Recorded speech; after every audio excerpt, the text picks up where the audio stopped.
మన రాష్ట్రంలో విజయవాడ నగరానికి వచ్చినటువంటి వరద కనీ విరి ఎరుగని రీతిలో ఎన్నో సంవత్సరాల క్రితం వచ్చినటువంటి వరద కన్నా ఎక్కువ విపరీతంగా ఈ సంవత్సరం వచ్చింది.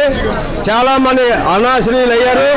వారు తింటానికి ఆహారం లేక నీరు లేక అలా ఇబ్బందులు పడుతున్నారు. వారికి సాయం చేయడం కొరకయ్యే మేమందరం బిర్యానీలు, ఎగ్గలు, చట్నీ, ఎగ్గలు ఇవన్నీ పెట్టి పార్సిల్ చేసి అక్కడ పంపుతున్న వరద బాధితులకి.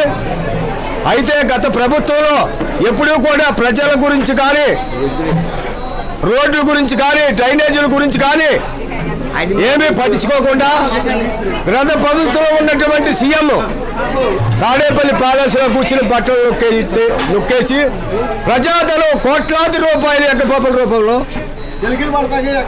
ఎగ్గపప్పులకి ఎలికలు పడతా కోట్లాది రూపాయలు వెచ్చించి రాష్ట్రాన్ని సర్వనాశనం చేశాడు.